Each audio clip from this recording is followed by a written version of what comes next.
बिस्मिल्लाहिर्रहमानिर्रहीम। अस्सलाम वालेकुम डियर स्टूडेंट्स।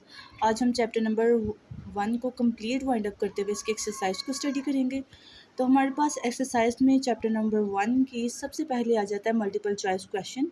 इसमें हमारे पास सबसे फर्स्ट स्टेटमेंट है, which domain of life is characterised by the organism that often inhabit extreme environment and have cell membrane with ether linked lipids. तो आपको पता है ऐसा कोई भी ऑर्गेनिज्म जिसमें हमने उसका करेक्टरिस्टिक्स पढ़ा था कि वो एक्सट्रीम किस्म के इन्वायरमेंट में भी ग्रो कर सकता है। एक्सट्रीम इन्वायरमेंट से मुराद था कि किसी भी किस्म का इन्वायरमेंट अगर एसिडिक है, अल्कलाइन कंडीशन है, बहुत ज़्यादा टेम्परेचर हाई है, बहुत ज़्यादा टेम्परेचर लो है, ठीक है, साल्टी इन्वायरमेंट है, ठीक है, हर किस्म की कंडीशन में बहुत इजीली सर्वाइव जो करने वाला ऑर्गेनिज्म था वो किस डोमेन से बिलोंग करता है, वो है आर्की। ठीक है, बैक्टीरिया की टाइप है लेकिन वो क्या है, आर्की। अब सेकंड है आपके पास, which is the key difference between domain bacteria and archaea. इन दोनों का, आर्की और बैक्टीरिया का जो मेन डिफरेंस है वो क्या है। देखिए, सबसे पहले आपको बताया कि bacteria have membrane bound organelles while Archie do not, जबकि ये स्टेटमेंट गलत है। दोनों के पास क्या है, मेम्ब्रेन बॉन्डेड ऑर्गेनेली नहीं होते दोनों के पास ही। सेकेंड है, bacterial cell wall have peptidoglycan while archaeal cell wall do not have it. तो ये आपके पास ट्रू स्टेटमेंट है, ठीक है, पेप्टाइडोग्लाइकन का डिफरेंस आता है इनके पास। उसके बाद देखिए लिखा हुआ है, archaea are only found in extreme environment while bacteria are not. ठीक है, बैक्टीरिया में भी आप लोगों ने पढ़े थे कि कुछ ऐसे बैक्टीरियाज होते हैं जो कि बहुत ज़्यादा हाई एक्सट्रीम इन्वायरमेंट में ग्रो करते हैं। ठीक है, उसके बाद है, बैक्टीरिया आर ऑल यूनिसेलुलर। ठीक है, bacteria are all unicellular while archaea include multicellular organism, जबकि ये स्टेटमेंट गलत है। आर्की और बैक्टीरिया दोनों क्या है, यूनिसेलुलर ऑर्गेनिज्म है। तो स्टेटमेंट बी आपके पास क्या है, करेक्ट है, पेप्टाइडोग्लाइकन का मेन डिफरेंस आता है। उसके बाद स्टेटमेंट नंबर हम थर्ड के ऊपर चलते हैं, which one of the following kingdom include organism that are mostly unicellular eukaryotic. ठीक है, एक तो यूनिसेलुलर है यानी कि सिंगल सेल, प्लस सेकंड क्या बताएगा, यूकरियोटिक यानी कि इनके पास वेल डेवलप न्यूक्लियस भी होगा, एंड कैन बी ऑटोट्रॉफिक और हेटरोट्रॉफिक। और उसके बाद उन्होंने क्या करेक्टरिस्टिक्स बताया, वो ऑटोट्रॉफिक भी हो सकते हैं और हेटरोट्रॉफिक भी हो सकते हैं। तो वो कौन से डोमेन में बिलोंग करते हैं, प्रोटिस्टा में। देखें, अब यहाँ पर अगर प्लांटी की बात की जाए तो वो सिर्फ क्या है, ऑटोट्रॉफ। अगर एनिमल्स की बात की जाए तो क्या है, वो हेटरोट्रॉफ। फंजाई की बात की जाए तो वो भी क्या है, हेटरोट्रॉफ। हमने ऐसे बताने हैं कि हेटरोट्रॉफ्स भी हो सकते हैं और ऑटोट्रॉफ्स भी हो सकते हैं। ठीक है, यूनिसेलुलर भी हो सकते हैं और क्या बताया, यूकरियोटिक भी हैं। ठीक है, जबकि एनिमल और प्लांटी आपको पता है ये आपके पास यूनिसेलुलर नहीं, दोनों मल्टी सेलुलर है। फंजाई ऐसा ऑर्गेनिज्म है जो यूनिसेलुलर भी है, मल्टी सेलुलर भी है। तो ऐसी कैटेगरी जिसके अंदर आप लोग कह सकते हो यूनिसेलुलर भी ऑर्गेनिज्म है, यूकरियोटिक भी है, ऑटोट्रॉफिक भी हो सकते हैं और हेटरोट्रॉफिक भी हो सकते हैं, तो वो आपके पास सिर्फ एक है, एक ग्रुप बचता है, वो कौन सा, प्रोटिस्टिक का। ठीक है, प्रोटिस्ट का। Statement 4 is, in which kingdom are organisms predominantly multicellular. ठीक है, प्रीडोमिनेंटली क्या है, multicellular, autotrophic and have cell wall made up of cellulose. ठीक है, सेलुलोज से अब आपको कंफर्मेशन होगी कि प्लांट की बात की जा रही है। एनिमेलिया तो इस कैटेगरी से वैसे ही एक्सक्लूड हो जाते हैं क्योंकि उनके पास सेल वॉल होती ही नहीं है। फंजाई में आपने पढ़ा था मोस्टली काइटिन की बनी होती है। ठीक है, तो आपके पास क्या है, प्लांटी। उसके बाद देखते हैं स्टेटमेंट नंबर 5 है हमारे पास, which of the following criteria is commonly use to classify virus. कौन सा ऐसा क्राइटेरिया है जिसमें आप लोग कॉमनली वायरस को क्लासीफाई करते हो। तो आपके पास क्या है, the type of nucleic acid they contain. Nucleic acid के बेस पे आप लोगों ने डिफरेंट टाइप्स पढ़ी थी, या तो डीएनए होगा या तो आरएनए होगा। ठीक है, उसके बाद कुछ के पास सिर्फ प्रोटीन कोड्स प्रेजेंट होते हैं। तो यानी कि किस बेसिस पे, न्यूक्लिक एसिड की बेस पे आप इसको करते हो। ठीक है, statement 6 is, which virus group include virus such as corona virus and influenza virus. ठीक है, यानी कि आपने पढ़ा था जब आपने कहा डीएनए भी और आरएनए भी हो सकता है। ठीक है, या डीएनए या आरएनए, उसमें भी आपने पढ़ा था डबल स्टैंडर्ड डीएनए या डबल स्टैंडर्ड आरएनए आपने पढ़ा था। तो ये कोरोना वायरस और इन्फ्लुएंजा वायरस किस कैटेगरी में बिलोंग करते हैं, सिंगल स्टैंड कौन सा होगा, आरएनए वायरस का। दोनों आरएनए है और सेकंड चीज़ क्या है, single stand. Statement number 7 is, at which level of biodiversity assessment do we evaluate the variety of different species within the particular habitat or ecosystem? किस लेवल ऑफ बायोडाइवर्सिटी पे हम assess कर सकते हैं डिफरेंट स्पीशी को with in a particular habitat, किसी भी specific area की बेस पे, इकोसिस्टम की बेस पे। तो हम इसको क्या बोलते हैं, स्पीशीज डाइवर्सिटी। ठीक है, स्पीशीज़ को क्योंकि हम स्टडी कर रहे हैं और किसी भी एरिया की बेस के ऊपर स्टडी कर रहे हैं, तो इसका मतलब क्या है, स्पीशी की डाइवर्सिटी है। हम जीन की बात नहीं कर रहे, हम इकोसिस्टम की बात नहीं कर रहे, हम फंक्शन की बात नहीं कर रहे, हम स्पीशी की बात कर रहे हैं। ठीक है, जिसमें हम वेराइटी ऑफ डिफरेंट स्पीशीज़ को देख सकते हैं। इसका मतलब क्या है, ये स्पीशी डाइवर्सिटी की बात की गई है। Statement 8 is which method is best suited for assessing the distribution of species. ठीक है, यहाँ पर हम लोग डिस्ट्रीब्यूशन की बात कर रहे हैं। Across the gradient of environment condition with in a single geographical area. अगर आपको याद हो, जियोग्राफिकल एरिया से मुराद हमने क्या कहा था, यानी कि हम किसी भी स्पेसिफिक रीजन की बात करें, और रीजन को आप लोग काउंट करने के लिए आप लोग क्या करते हैं, ट्रांसेक्ट सैम्पलिंग यूज़ करते हो। ऑप्शन सी, ट्रांसेक्ट सैम्पलिंग में क्या करते हैं आप लोग, जियोग्राफिकल जो एरिया होता है उसको डिस्ट्रीब्यूट कर लेते हो, उसको आप लोग डिवाइड कर लेते हो पोर्शंस में। ठीक है, क्वाड्रेट में आप क्वाड्रेट यूज़ करते हो, पॉइंट काउंट में आप लोग स्पीशीज़ को काउंट करते हो, रिमोट सेंसिंग में आप लोग डिफरेंट मेथड यूज़ करते हो। ट्रांसेक्ट एक ऐसा मेथड होता है जिसमें आप लोग क्या करते हो, किसी भी एरिया को डिवाइड करते हो किसी भी थ्रेड के साथ या किसी और अदर वे में। ठीक है, उसके बाद statement number 9 is which of the following statement is true regarding the concept of species. Species से रिलेटेड कौन सी स्टेटमेंट ट्रू है। First is a species is always defined as it's by physical characteristics alone. तो ये incorrect है आपके पास, आपको पता है सिर्फ फिजिकल कैरेक्टरिस्टिक्स मायने नहीं रखते। सेकेंड है different species can interbreed and produce fertile offspring. Different species क्या करती हैं, इंटरब्रीड कर सकती हैं और फर्टाइल ऑफस्प्रिंग प्रोड्यूस कर सकती हैं। Statement C is member of same species are reproductively isolated from member of other species। तो स्टेटमेंट C हमारे पास ट्रू है। ठीक है, यहाँ पर सिर्फ इंटरब्रीड का बताया गया है, लेकिन यहाँ पर बताया गया है कि जो मेंबर है सेम स्पीशी के, वो रिप्रोडक्टिवली आइसोलेट हो सकते हैं मेंबर ऑफ अदर स्पीशीज से।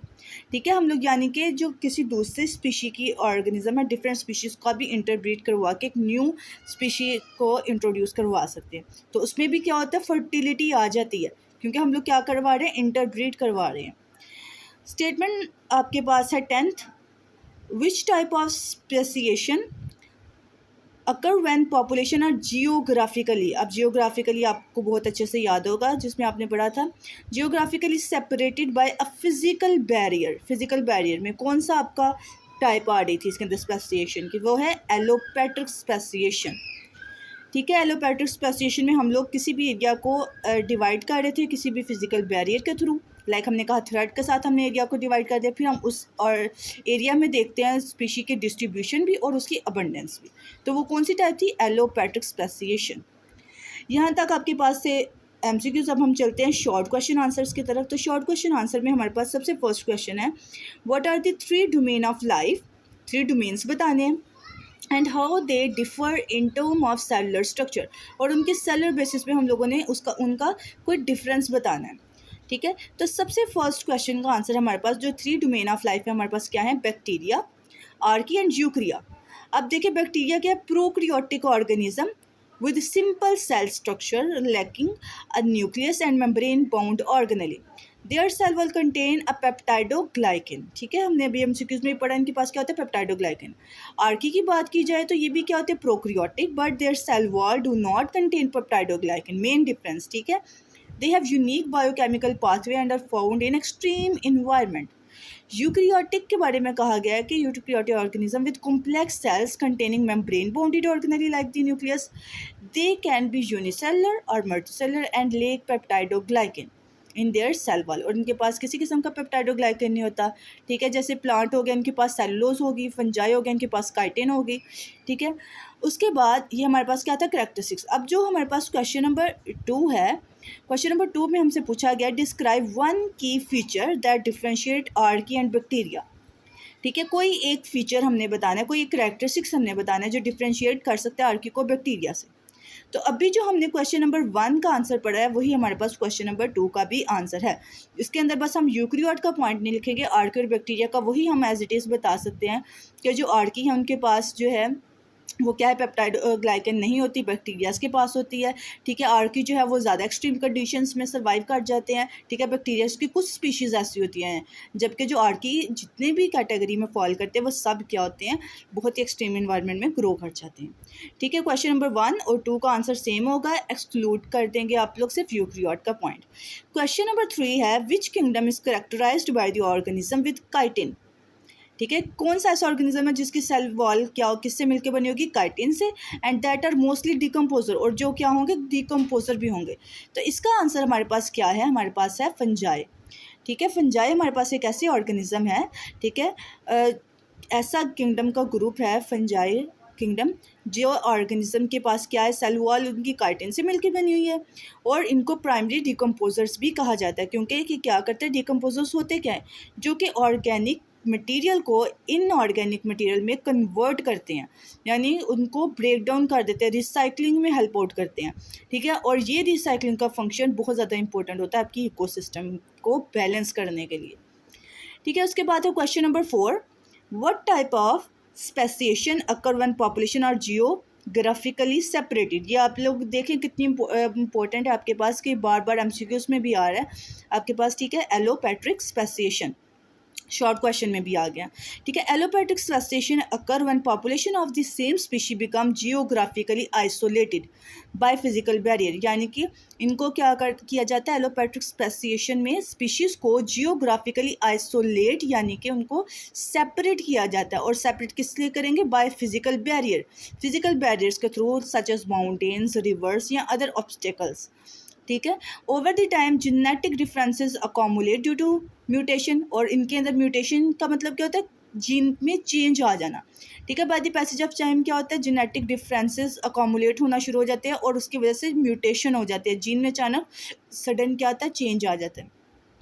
अब ये क्या है, नेचुरल सिलेक्शन है, ये जेनेटिक ड्रिफ्ट की आपके पास एग्जाम्पल है, leading to the formation of new species. उसके बाद क्वेश्चन नंबर 5 हमारे पास है, what is the role of genetic drift in the process of speciation. ठीक है, जेनेटिक ड्रिफ्ट का क्या रोल है स्पेसिएशन में। अब क्वेश्चन नंबर हमारे पास 5 है, जेनेटिक ड्रिफ्ट पहले हम देखते हैं होती क्या है।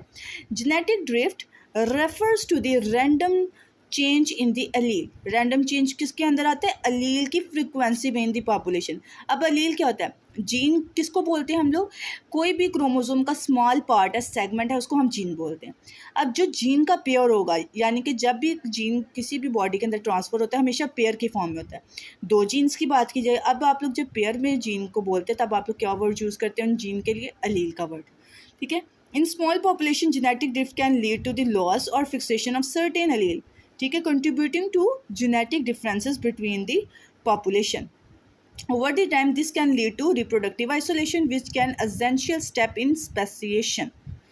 ठीक है, अब जब जेनेटिक ड्रिफ्ट यानी कि म्यूटेशन आ जाती है जीन के अंदर by the passage of time, तो क्या होगा कि जो ऑर्गेनिज्म, जो न्यू ऑफस्प्रिंग्स हो गए, उनकी बॉडी में क्या आएगा, चेंज हो के आप लोगों को फिजिकली भी शो होता है। उसके बाद क्वेश्चन नंबर 6 है हमारे पास, what is the primary method used to assess species distribution along environmental gradient. अब प्राइमरी मेथड कौन सा है जिससे हम लोग स्पीशी की डिस्ट्रीब्यूशन को चेक कर सकते हैं, तो वो है transect sampling. Transect sampling is commonly used to study the species distribution across the environment gradient. This method involve placing a line transect. ठीक है, लाइन लगाई जाती है, लाइन ट्रांसेक्ट किया जाता है, यानी कि या को डिवाइड कर दिया जाता है, एंड उसके बाद क्या की जाती है, स्पीशीज़ को रिकॉर्ड किया जाता है at various point along the line. ठीक है, जहाँ पर लाइन लगा के आप लोगों ने सेपरेट किया होता है उस एरिया को, helping to assess how environmental factors such as temperature and soil type affect the species distribution. और इस तरह से आप लोग अंदाज़ा लगा सकते हैं कि स्पीशी के डिस्ट्रीब्यूशन पे सॉइल की टाइप ने या टेम्परेचर ने कितना को अपना असर किया है। उसके बाद है क्वेश्चन नंबर 7, विच लेवल, जो कि हमारे पास लास्ट क्वेश्चन है short, which level of biodiversity assessment involve evaluating variety of ecosystem in a region. अब हमने लेवल बताना है। ठीक है, अब इसके अंदर क्वेश्चन नंबर 7 का हमारे पास आंसर है इकोसिस्टम डाइवर्सिटी। ठीक है, इसका आंसर क्या है, ecosystem diversity refers to the variety of different ecosystem within a region. It include habitat, यानी कि जब भी हम लोग इकोसिस्टम की डाइवर्सिटी के बारे में स्टडी करते हैं हम लोग देखते हैं उसका हैबिटेट। हैबिटेट में आपके पास फॉरेस्ट आ जाते हैं, ग्रास लैंड्स आ जाते हैं, ठीक है, वेटलैंड्स आ जाते हैं, एक्वाटिक सिस्टम आता है। अब ये मल्टीपल टाइप का क्या है, इकोसिस्टम है, ठीक है, जिसमें आप लोग हैबिटेट की बेस पे स्टडी करते हो। अब असेस करते हो जब आप किसी इकोसिस्टम की डाइवर्सिटी को, तो आप लोग उसकी कॉम्प्लेक्सिटी, उसके फंक्शंस वगैरह देखते हो कि कैसे इन चीज़ों ने मिल के इकोसिस्टम को या बायोडाइवर्सिटी को मेंटेन किया हुआ है, ठीक है। यहाँ तक थे स्टूडेंट्स आपके शॉर्ट क्वेश्चन आंसर, जो कि आपको PDF में अवेलेबल होंगे। लेकिन जो लॉन्ग क्वेश्चन है, आपको पता है कि आप लोगों को बायो के लिए कंप्लीट जितना भी डिस्क्रिप्शन होता है उसको याद करना पड़ेगा। इसमें लॉन्ग में बस आपको मैं बताऊंगी कि इसके अंदर आप लोगों ने लिखना कौन सा टॉपिक है, बाकी आप लोग अपनी बुक में से देख लोगे, ठीक है। ओवरऑल ये वाले जो क्वेश्चन होते हैं ना, लॉन्ग क्वेश्चंस, ये एज इट इज़ इस तरह से आप लोगों ने लर्न नहीं करने होते, बल्कि क्या होता है, इसके लिए आप लोगों को कंप्लीट जो डिस्क्रिप्शन आप लोगों के बुक में दी जाती है, आपको हर पॉइंट को थॉरली स्टडी करना पड़ता है, ठीक है, ताकि अच्छे से आप लोगों को की तैयारी हो सके। तो सबसे पहले है कंपेयर एंड कंट्रास्ट।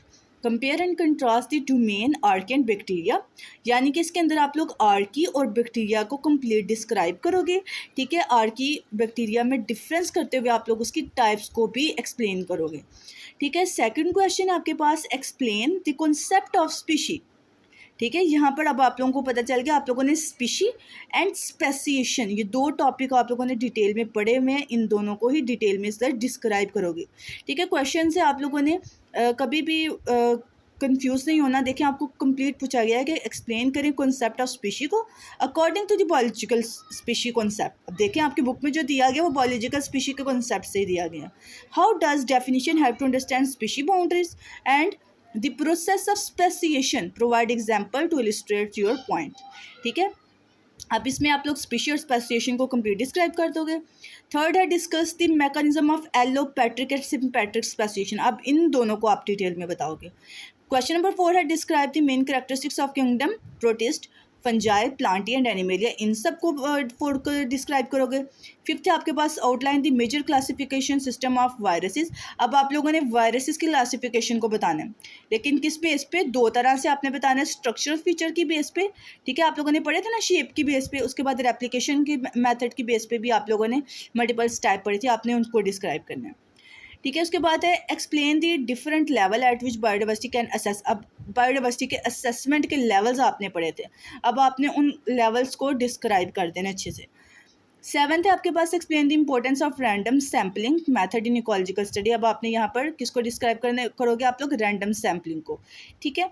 इसी तरह से क्वेश्चन नंबर 8 है describe the concept of ecosystem and निच। अब ये भी आप लोगों ने डिटेल में पढ़ा था, इकोसिस्टम एंड निच। अब यहाँ पर आप लोग इन दो को अच्छे से एक्सप्लेन कर दोगे, ठीक है स्टूडेंट्स। उसके बाद है आपके पास नेक्स्ट जो 3 क्वेश्चंस हैं बहुत सिंपल हैं आपके पास। फर्स्ट पूछा गया और virus classified based on the nucleic acid, यानी कि जेनेटिक बेसिस पे आप लोगों ने पढ़ा था, और एप्लीकेशन मेथड। अब ये वाला क्वेश्चन ऊपर जो भी आप लोगों ने वायरस वाला पढ़ा है, सेम टू सेम वही है, 5th वाला और ये वाला फर्स्ट क्वेश्चन सेम है। फिर है what may be the drawback in definition of species according to biological species concept, क्या ड्रॉबैक है, ठीक है। स्पीशी और इंडिविजुअल में जब आपको डिफरेंस बताया जाता है, मैंने आपको बताया था स्पीशी के लिए वर्ड यूज़ किया जाता है।